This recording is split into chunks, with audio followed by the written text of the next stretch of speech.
মঞ্চে উপবিষ্ট পরম পূজ্যপাদ স্বামী আত্মবোধানন্দজি মহারাজ, সুশান্তনন্দজি মহারাজ, পূজ্যপাদ বিজ্ঞানানন্দজি মহারাজ এবং পূজ্যপাদ স্বামী সুরেশানন্দজি মহারাজ, তাদের উদ্দেশ্যে আমার অন্তরের শ্রদ্ধা ভক্তি প্রণাম নিবেদন করি। সমবেত ভক্তমণ্ডলীকে আমার আন্তরিক শুভেচ্ছা, ভালোবাসা, প্রীতি জানাই। আপনারা ঘোষিকার মুখ থেকে শুনলেন আমাদের প্রতিষ্ঠানের নাম অখিল ভারত বিবেকানন্দ যুব মহানন্দ। প্রতিষ্ঠানটি যুবকদের, আমরা যুবকদের নিয়ে থাকি। মূলত স্বামী বিবেকানন্দের আদর্শটাকে, যা ঠাকুরেরও আদর্শ, সেটাকে ধরে চলবার চেষ্টা করি। কিন্তু এই রকম সভাতে আমরা কোনো আলোচনা করতে অভ্যস্ত নই। আমরা যুবকদের মধ্যে আলোচনাটা সীমাবদ্ধ থাকি। তার মধ্যে শ্রীরামকৃষ্ণ দেবের সম্বন্ধে বলা, প্রথমেই মার্জনা চেয়ে নিই, এ বিষয়ে আমি একেবারেই অন্ধ। আমার তাকে বুঝবার, তার লীলাকে অনুভব করবার সামান্যতম ক্ষমতাও এখনো অর্জন করতে পারি।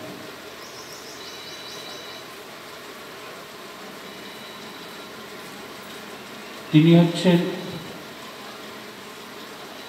এই জগৎ সংসারের শিক্ষার যে প্রথা আছে, যদি বিশ্ববিদ্যালয় হন, মা হচ্ছেন মহাবিদ্যালয় এবং স্বামীজি হচ্ছেন উচ্চ বিদ্যালয়, আর দুজনীয় আত্মত্যাগী মঠ মিশনের সন্ন্যাসীরা এই প্রাথমিক বিদ্যালয়। আমি প্রাথমিক বিদ্যালয় আর এই উচ্চ বিদ্যালয়ে অর্থাৎ স্বামীজিকে অনুভব করবার বা বোঝবার চেষ্টা করেও কিন্তু ব্যর্থ। এই প্রাথমিক বিদ্যালয়ের কথা শুনি আর ভাবি, এত ভালো কথা, এত সুন্দর আলোচনা, স্বামীজির প্রাণের কি ব্যথা, কি বেদনা, কিছুই তো করতে পারছি না, কিছুই তো অনুভব করতে পারছি না।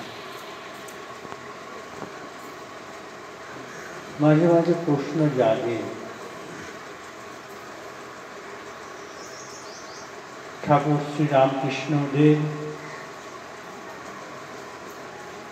আমাদের সমগ্র শাস্ত্রের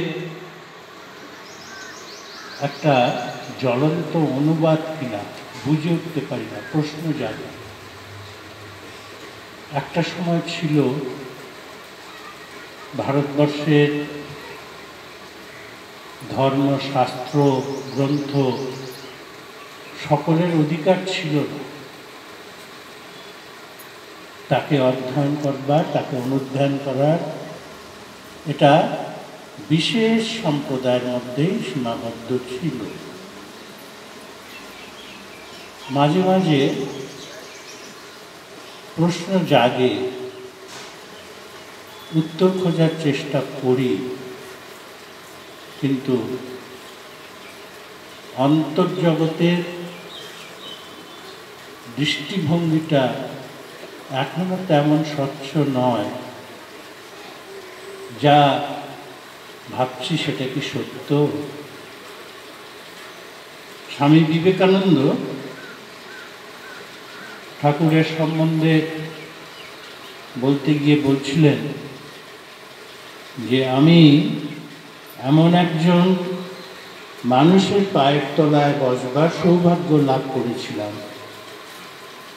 যার জীবন তার সকল শিক্ষার ও উপদেশের অপেক্ষাও উপনিষদের সমগ্র গুণ বেশি করে প্রকাশ করতেন।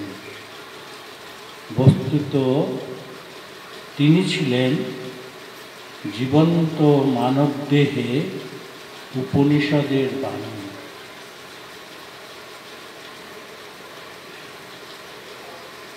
তখন মনে হয়, আচ্ছা তাহলে শ্রীরামকৃষ্ণদেব আমাদের মতো এই গৃহী সংসারে আবদ্ধ বা সংসারে কর্তব্যরত মানুষদের জন্য একটা অধিকার দিয়ে গেলেন। বললেন সাধনা শুধু সন্ন্যাসীদের নয়, শুধু সাধুদের নয়, পাহাড়ে পর্বতে যারা ধ্যানমগ্ন শুধু তাদের জন্য ধর্ম নয়, তাদের জন্য শাস্ত্র নয়। তুমি ঘরে থাকো, তুমি সংসারে থাকো, তুমি যেখানেই থাকো, তোমারও অধিকার আমি দিয়ে গেলাম। আমি কথাটা তো তিনি বলতেন না। শ্রীরামকৃষ্ণদেব আমাদেরকে এই অধিকারটা তাহলে দিলেন। মাঝে মাঝে মনে হয় তার একটা কথাকে, যে আমরা যারা সংসারে বাস করি তারা হচ্ছে স্প্রিংয়ের গদি। যখন স্প্রিংয়ের গদিতে বসা হয় সে তখন নত থাকে, বসে যায়। আবার যখন সেখান থেকে উঠে পড়ি আবার জেকে শুনি। ভাবি এত ধর্মকথা শুনি, এত ধর্মকথা পড়ি, এত কিছু ভাবি, কিন্তু সেই ধর্মটাকে পুরোপুরি পালন করতে পারছি না কেন এই জীবনে? অথচ তিনি তো কত সহজ সরলভাবে এই সংসারের মধ্যে থেকেও সেই ধর্মকে পালন করার কথা শিখিয়ে দিয়ে গেছে। মহাবিদ্যালয়ে পড়তেও হয় না, শাস্ত্রের গভীর তত্ত্ব সংস্কৃত জানি না বলেও, অনুভব করতে পারি না বলে সেটাকে ত্যাগ করতে হয় না। অদ্ভুত লাগে যখন দেখি বা ভাবি যে ওই দক্ষিণেশ্বরের কালী মন্দিরে মার সাথে কীরকমভাবে তিনি থাকতেন, কথা বলছেন, সংস্কৃতে নয় কিন্তু।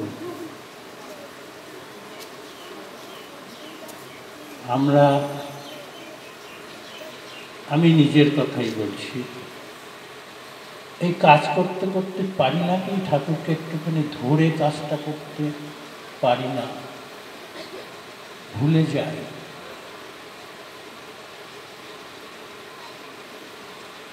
কি করে সম্ভব? ঠাকুর তো মাকে, নরেনকে সব দিয়েছিলেন, কারণ তাকে বুঝতে গেলে আগে নরেনের কাছে যেতে হবে, আগে অ আ ক খ শিখতে হবে, তারপর বাক্য গঠন, তারপর ঠাকুরের কাছে। তো যখন ঠাকুরের কাছে গিয়ে নরেন্দ্রনাথ দত্ত বলছে, আমি নির্বিকল্প সমাধি চাই, উত্তরটা আপনারা তো সবাই জানেন কি দিয়েছিল। তারপরে যখন সে ভাবল এই জীবনটা সকলের জন্যই দিয়ে দিতে হবে, আর যা শুনলাম জীবনে করে দেখাবো,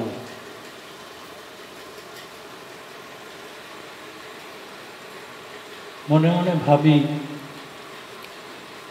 স্বামীজির মতো তো এমন প্রতিজ্ঞা আমরাও করতে পারি না, বা আমি তো পারি না।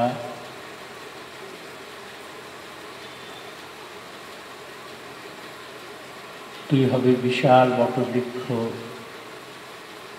তোর ছায়া তবে মানুষ আশ্রয় নেবে।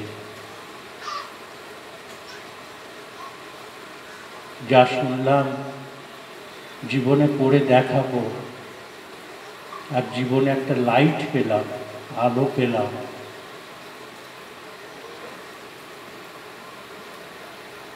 একটা কথা, একটা বাণী,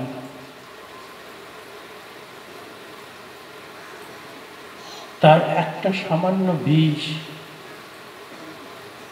কেন পারছি না এই হৃদয় জমিনে বপন করতে? জীবন তো উদ্ধার হয়ে যেত, জীবন তো আনন্দে ঘুরে যেত। কোথায় দুঃখ, কোথায় ব্যথা, কোথায় বেদনা? সর্বরোগের মহা ঔষধ আমাদের তো নিবেদন করেছে, কেন পারছি না? আফসোস হয়। মাকেও বলেছিলেন, অনেক কিছুই বলেছিলেন, শিখিয়েছেন সলতে পাকানো থেকে সব কিছু। মা যখন বলছেন ঝাঁটাটিকেও অসম্মান করতে নেই, ওকেও যত্ন করতে হয়, কেন পারি না? কথাটা খুবই ছোট্ট, শুধু ঝাঁটা নয়, কিন্তু আমাদের যে কি মহৎ শিক্ষা দিয়ে গেলেন।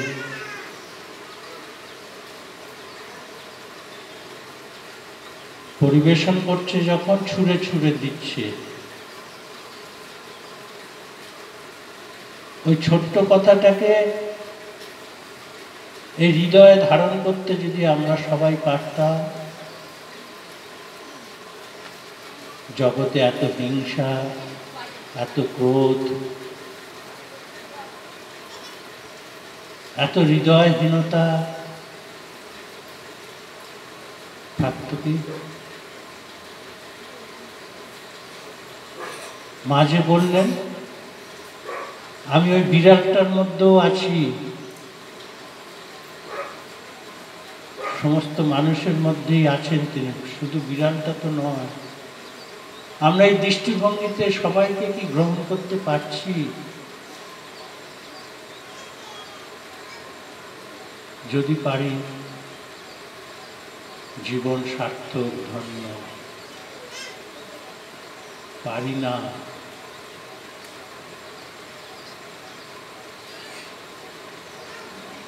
স্বামী বিবেকানন্দ যখন এই মানুষের কল্যাণের জন্য জীবনটা করতে চাইছেন, শ্রীরামকৃষ্ণদেব বললেন, জীবের দয়া তুই করবার কেড়ে, জীবকে শিব জ্ঞানে পূজা করা।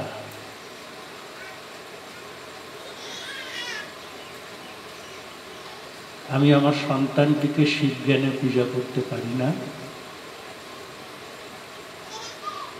তুমি পৃথিবীতে এসেছো, তোমার ভেতরে সেই দৈবী সত্তা রয়েছে। তোমার উপরের এটা আকৃতি মাত্র, কিন্তু আসল সেই দেবতা। মনোবিদ্যায় যেখানে বলছে শিশু যখন ঘুমিয়ে আছে, মা যদি তার দিকে অপলক দৃষ্টিতে তাকিয়ে দুনয়নের বাড়ি বর্ষণ করে যদি বলে, হে প্রভু তোমাকে প্রণাম, তোমাকে প্রণাম,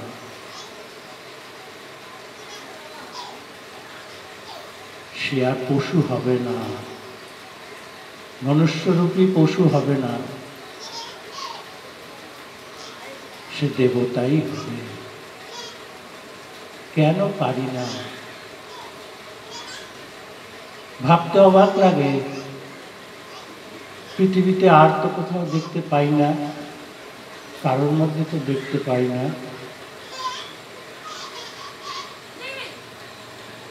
মা সারদা দেবীকে পূজা করছে।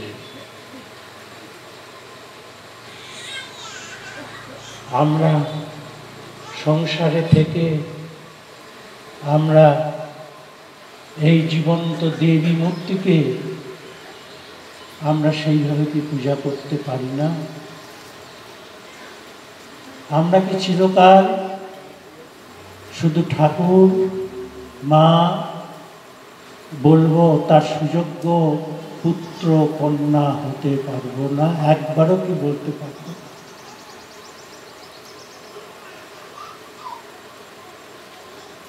শ্রীরামকৃষ্ণদেব আমাদের যে অধিকার দিয়ে গেলেন,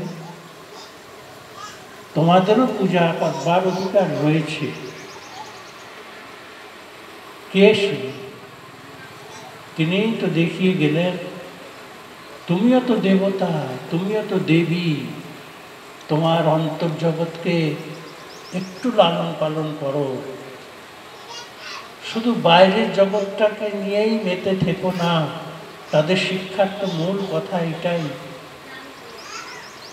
তোমার বাইরের একটা জগৎ আছে, ভেতরের একটা জগৎ আছে। তোমার ভেতরের জগতের যে সত্তা,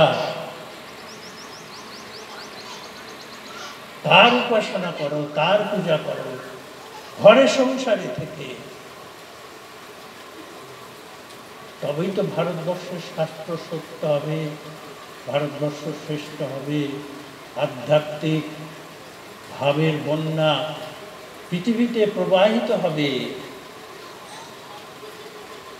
এই জন্যই তো শ্রীরামকৃষ্ণদেব, স্বামী বিবেকানন্দ, মা সারদা দেবী আবির্ভূত বা আবির্ভূতা। আমাদের সন্তানরা যখন মার কথা শোনে না, মা রুষ্ট হন।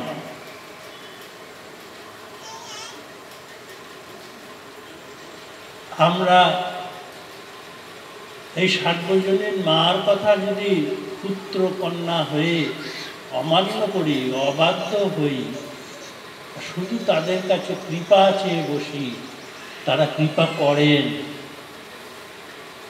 কিন্তু অন্তর্জগৎকে সেই দৈবী মাহাত্ম্যে পরিণত করবার সেটুকু যখন দেখে, হাতটা বোধহয় গুটিয়ে রাখেন। আমার অনুমান, আমি জানি না, পূজনীয় সন্ন্যাসী মহারাজরা 24 ঘন্টাই সাধনায় রত,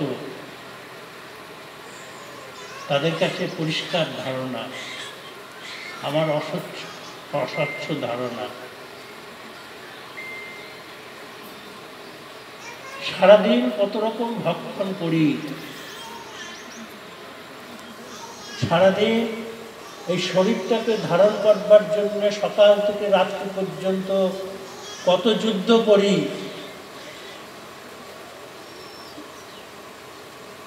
এই অন্তর্জগতের যে একটা শুদ্ধ মন রয়েছে, শুদ্ধ সত্তা রয়েছে, শুদ্ধ প্রাণ রয়েছে, অপূর্ব হৃদয় রয়েছে, জাগ্রত বিবেক রয়েছে, তার পূজা কতজন করি?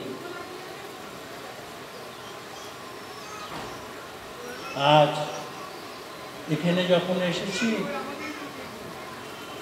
অনেক মনের আহার গ্রহণ করলাম, কিন্তু সকাল থেকে এখানে আসার আগে পর্যন্ত মনকে কি সুখাদ্য খাইয়েছি যাতে মন হয় পবিত্র, শুদ্ধ, প্রেমময়।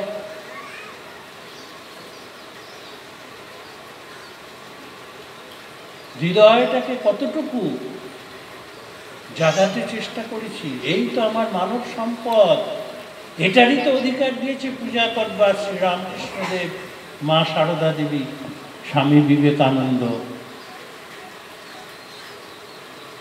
যে অধিকার আমাদের দিয়েছে সেই অধিকার কিন্তু আমরা হাত পেতে নিতে পারছি না। ঠাকুর শ্রীরামকৃষ্ণ, মা সারদা দেবী, স্বামী বিবেকানন্দ আমাদের সব দিয়ে আমাদের একটাই, আমাদের অন্তর্জগৎকে বিকশিত করতে পারি, যাতে প্রকাশিত করতে পারি, এইটুকুই তাদের প্রাপ্তি। কিন্তু আমাদের হাতটা এত ছোট, তাদের এত কৃপাকে আমরা হাতে ধরে রাখতে পারছি না। আমরা এত বড় সুযোগ পেয়েছিলাম সাধনা করবার, ঘরে সংসারে থেকে এত বড় অধিকার আমাদের দিলেন। আমরা যদি যারা ঠাকুরের ভক্ত, যারা মায়ের পুত্র কন্যা, যারা স্বামীজিকে তাদের আদর্শের দিশারি, জীবন আদর্শের দিশারি বলে মনে করেন, আমরা সকলে এইরকম। আর যেমন মনটা আমাদের চিড়ের মতো ভিজে গেছে, শুকনো চিড়ে যার কত শক্ত, কিন্তু পূজনীয় মহারাজের আলোচনা দুজনে শোনার পর আমাদের মন সে চিড়েতে যেমন জল দিলে ভিজে যায়, সেরকম আমাদের অন্তরটা ভিজে গেছে। ঠাকুর, মা, স্বামীজি বিরাজ করছেন এখানে, তারা সব শুনছেন, দেখছেন। তাদের কাছে আমরা শক্তি প্রার্থনা করি, আমাদের এই মন, হৃদয়, বিবেক যেন এরকম সর্বসময় এই ভিজে থাকে, নরম থাকে, হৃদয়টা যেন ঠাকুর মা স্বামীজির পায়ে অর্পিত থাকে, এবং সমস্ত কাজ যেমন বুড়ি ছুঁয়ে কোনো রকম ওই লুকোচুরি খেলায় বুড়ি ছুঁলে যেমন মারতে পারে না, প্রতিটি কাজে তাদের হাত ধরে যদি আমরা প্রতিটি কাজ, প্রতিটি আচরণ যদি ফুটিয়ে তুলতে পারি, ঠাকুর মা স্বামীজি আমাদের সেই আশীর্বাদ করুন, সেই শক্তি দিন, এই প্রার্থনা করি। নমস্কার। অসংখ্য ধন্যবাদ।